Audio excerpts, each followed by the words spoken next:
सम्मानित मंच और उपस्थित महानुभावों,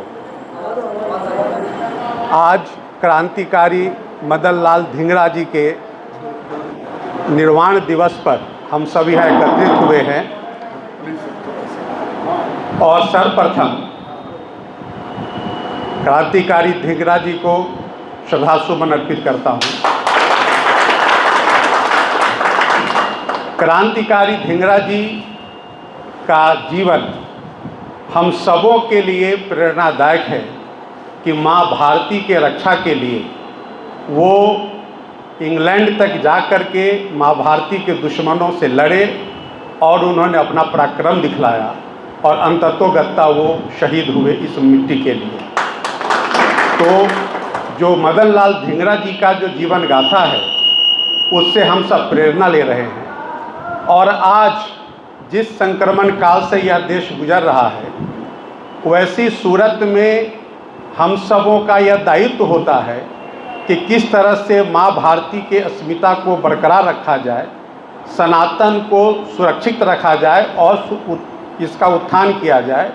इस दिशा में आज हम लोग जिस परिसर में बैठे हैं, यह परिसर जैसा कि कहा गया बहुत ही प्राचीन मंदिर है और भगवान विश्वकर्मा जिन्होंने त्रेता युग से लेकर के द्वापर तक जब कभी भी ज़रूरत पड़ी तो उन्होंने समाज निर्माण के लिए अपने महात्म्य का उपयोग करके और इस भारत माता को सुरक्षित रखा। इसका जीता जागता उदाहरण है आज पुरी का मंदिर। पुरी के मंदिर में जो आज भगवान जगन्नाथ हैं, उनकी भी रचना प्रभु की इच्छा से भगवान विश्वकर्मा ने किया था। तो आज हम सबों के बीच उनकी कृति पूरी मंदिर के रूप में आज भी उपलब्ध है।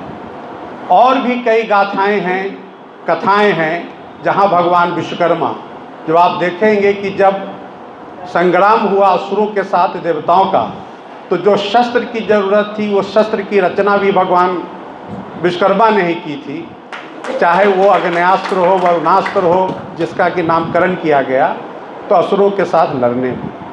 आज हम लोग असुरों, क्योंकि आज जो हम लोग कर रहे हैं तो वो असुर स्वभाव के लोग आज भी इस भारत में मौजूद हैं और उनसे हमारी लड़ाई अनवरत है।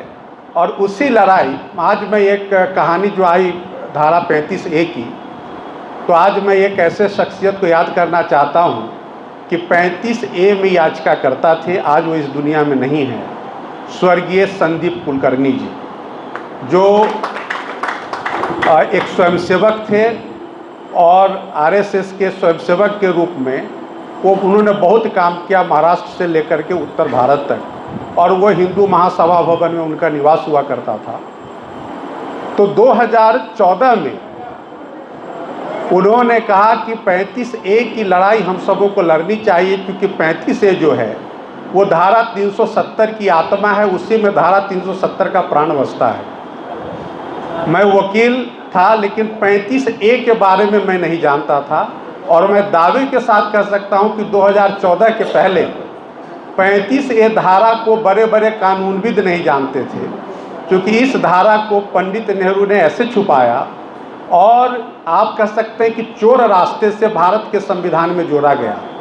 तो जब भारत की संविधान की किताब आप 10 खरीदते तो शायद 9 किताब में धारा 35A आपको छपा हुआ नहीं मिलता, एक किसी किताब में मिल जाता। तो इस तरह से इस धारा को छुपा करके कश्मीर के अंदर 370 को शक्ति प्रदान किया गया। और धारा 35A ऐसा था जिसमें कहा जाता था कि कश्मीर के बाहर के लोग कश्मीर में न तो व्यापार कर सकते हैं, न संपत्ति खरीद सकते हैं, न नौकरी ले सकते हैं, माने हर तरह के अधिकार से उनको वंचित किया गया। तो हम लोगों ने 2014 में लड़ाई शुरू की और ईश्वर की कृपा से हम लोग उसमें विजय हुए कि 5 सितंबर 2019 को संसद में कानून आ गया और 35A और 370 खत्म कर दिया गया। अब बात है कि लड़ाई तो ये संवैधानिक था, लेकिन जब राम जन्मभूमि का मामला चल रहा था और जब वह मामला 2010 में माननीय सर्वोच्च न्यायालय में आया तो मैंने इलाहाबाद उच्च न्यायालय का 1000 से ऊपर पेज का जजमेंट था जिसका मैंने अध्ययन किया, और उसके अध्ययन करने के दरमियान एक आया ऐसा घटना कि 1526 में वो कहा जाता है कि बाबर ने उस मंदिर, वहाँ पर मंदिर को तोड़ करके मस्जिद बनाया। तो वह एक सच्ची घटना नहीं थी। बाबर एक दिन, वो भी 1528 में अयोध्या गया, और जो लिखा हुआ था उस जजमेंट में कि जब सरयुग नदी के पश्चिमी तट पर घोड़े पर सवार होकर के गया और फिर वापस हो गया। फिर कहा गया कि उसका जो एक सेनाध्यक्ष था मीर बाकी, उसने मंदिर तोड़ा और मस्जिद का निर्माण किया। तो साक्ष्य जब आया तो इलाहाबाद उच्च न्यायालय ने साक्ष्य का करके कहा कि साहब नहीं, वो तो बनाया ही नहीं था, ये तो औरंगजेब था। जब उसका शासन हुआ तो उसने तमाम मंदिरों का विध्वंस करके और मस्जिद बनाने का काम किया औरंगजेब। और हम लोगों ने उसी साक्ष्य को कहा कि बिल्कुल गलत इतिहास लिखा गया है कि वो बाबरी मस्जिद है। वो कतई बाबरी मस्जिद नहीं है। बाबर तो एक दिन के लिए गया था, वो भी पश्चिमी तट पे, जबकि ये पूर्वी तट पे ये विद्यमान है अयोध्या नगर, और पश्चिमी तट से वो आज के ज़माने में वहाँ वो बस्ती जिला शुरू हो जाता है। तो वो इतिहास गलत है, हम लोगों ने साबित किया। और अंततोगत्वा ये बात आई, जब सुनवाई शुरू हुई तो माननीय सर्वोच्च न्यायालय ने एक कमेटी बहाल किया, जस्टिस खलीफुल्ला कमेटी, जिसमें कि और 2 सदस्य थे, श्री रविशंकर, और एक एडवोकेट मद्रास हाईकोर्ट के श्री राम पंचू। उस कमेटी के समक्ष अखिल भारत हिंदू महासभा के तरफ से मुझे जाने का मौका मिला। तो जब वहाँ बातें होती थी तो बात समझ में आई। मुस्लिम पक्ष को भी सुनने के बाद, मुस्लिम पक्ष का जो वाकई जो मुकदमा लड़ने वाले, तो वो भी चाहते थे कि ये मंदिर बने और हमें इससे कोई सरोकार नहीं है। लेकिन जो राजनीति आई और बाहरी दुनिया के जो लोग थे, वो चाहते थे कि नहीं साहब, यहाँ मंदिर नहीं बनना चाहिए। तो एक समझौते का भी मैं उसका थोड़ा बता दूं कि एक समझौते का समय आया।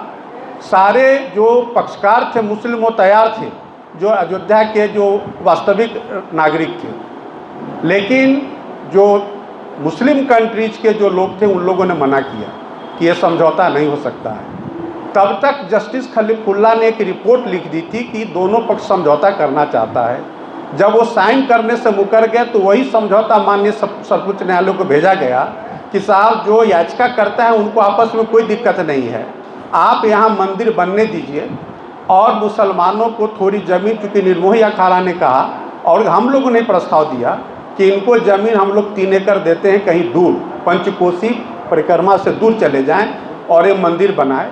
अंततोगत्वा माननीय सर्वोच्च न्यायालय ने उस रिपोर्ट को स्वीकार करके मंदिर बनाने का मार्ग प्रशस्त कर दिया, और मस्जिद के लिए उनको 5 एकड़ ज़मीन सरकार को कहा कि आप इनकी इच्छा के अनुसार कहीं दे दीजिए। तो ये तो है। लेकिन वो पढ़ने के बाद ये लगा कि किस तरह से सोची समझी साजिश के तहत मुग़ल पीरियड से हमारे सनातन की अस्मिता को समाप्त करने के लिए मुसलमानों ने काम किया, मुसलमान रूलर्स ने काम किया।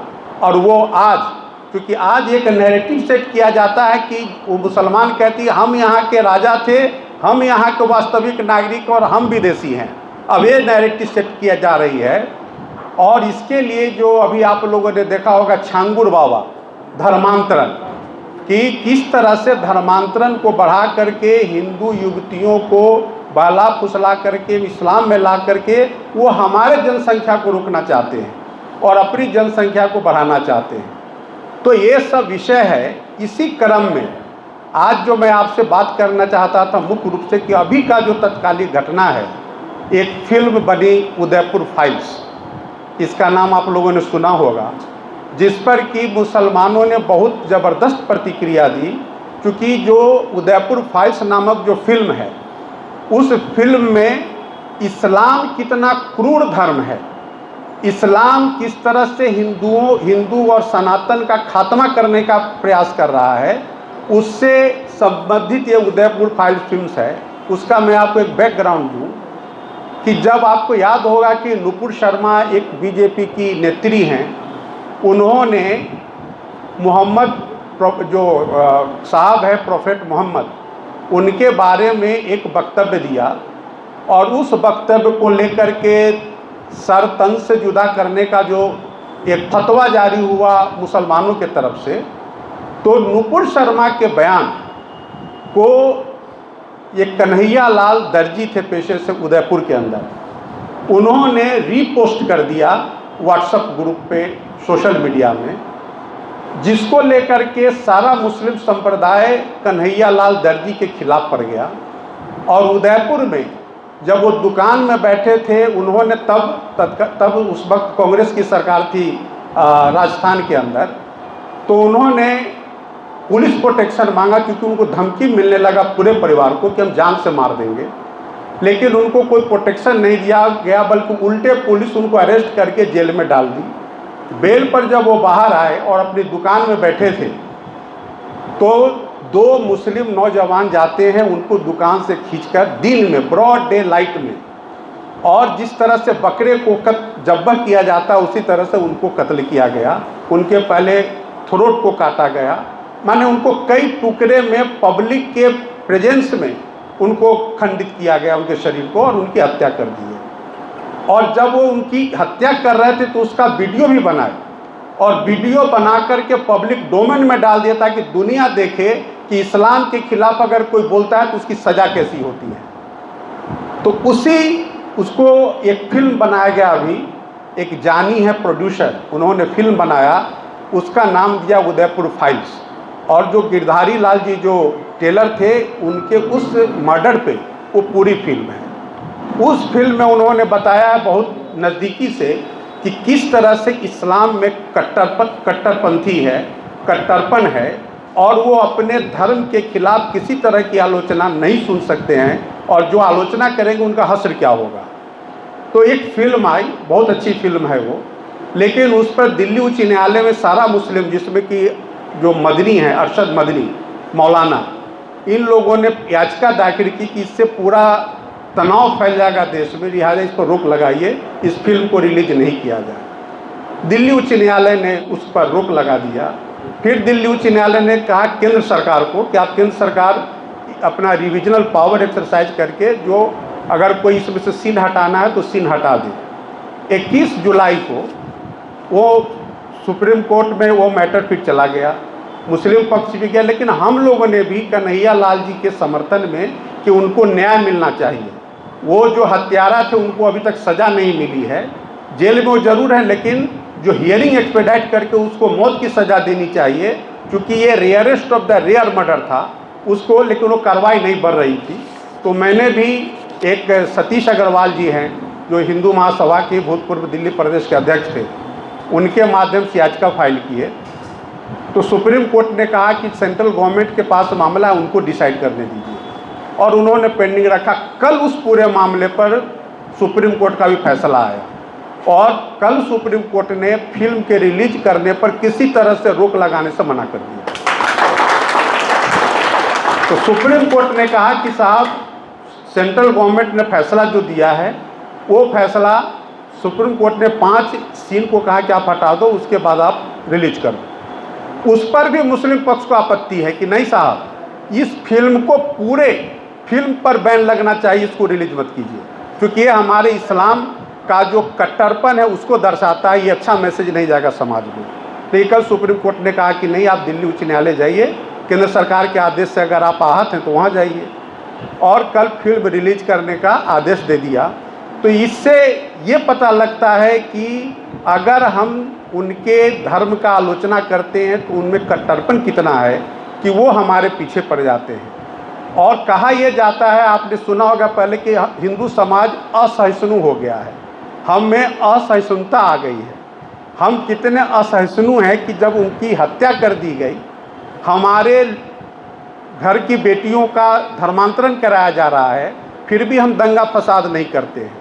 तो आप समझ लीजिए कि वो मेरे ऊपर यातना भी हमको देते हैं और हमें बदनाम भी करते हैं। तो समाज को इसके लिए जागृत होने की बहुत आवश्यकता है। और मैं एक दुख होता है कि जब हम लोग हिंदुत्व का बात लेकर के कोर्ट कचहरी में जाते हैं, अभी जैसे कि वक्फ कानून पर अब मामला आया, वक्फ कानून पर हिंदू समाज से इकलौता मैं था सुप्रीम कोर्ट के अंदर जो सरकार का समर्थन कर रहा था। बाकी लोग और नहीं आ रहे थे, लेकिन मुस्लिम समाज का मैंने देखा कि कम से कम 25 पिटीशन सुप्रीम कोर्ट में पूरे देश से आकर के, कोई बेंगलोर से आ रहा है, कोई मुंबई से आ रहा है, और सरकार ने जो अमेंडमेंट कानून लाया था उसके खिलाफ सुप्रीम कोर्ट में दायर किया।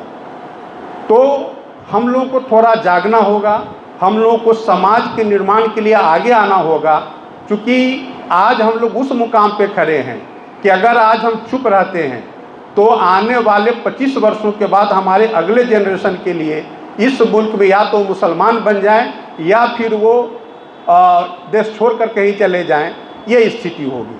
तो पता चला कि जब हमारा भारत आर्यावर्त था तो हम अफ़गानिस्तान तक थे। कुछ इतिहासकार तो कहते हैं कि ईरान का भी पार्ट हमारा पार्ट था जब वो पर्शियन था।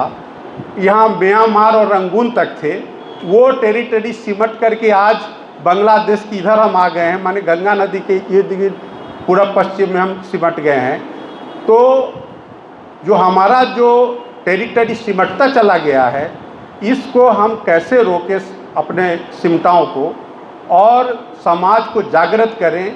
इसीलिए जो मंदिर, अब मैं मंदिर पर आता हूँ कि मंदिर एक ऐसा जगह है कि आज हम लोग इसके छत के नीचे बैठ करके सनातन के बारे में चर्चा कर रहे हैं, हिंदुत्व के बारे में चर्चा कर रहे हैं। तो ऐसे मंदिरों का बचाव परमावश्यक है और मंदिरों का निर्माण, जहाँ मंदिर नहीं है वहाँ निर्माण हो, यह भी परमावश्यक है। तो मैं आश्वस्त करता हूँ इस मंदिर के कमेटी को कि कानून के लिए जो भी मेरी सेवा आपको ज़रूरत पड़े, मैं उसके लिए तैयार हूँ। और उसके लिए आपको सोचना नहीं होगा। जो भी मेरी एबिलिटी है कानून के क्षेत्र में, मैं पूरी मदद तन मन धन से करने को तैयार हूँ। जय हिंद, जय भारत।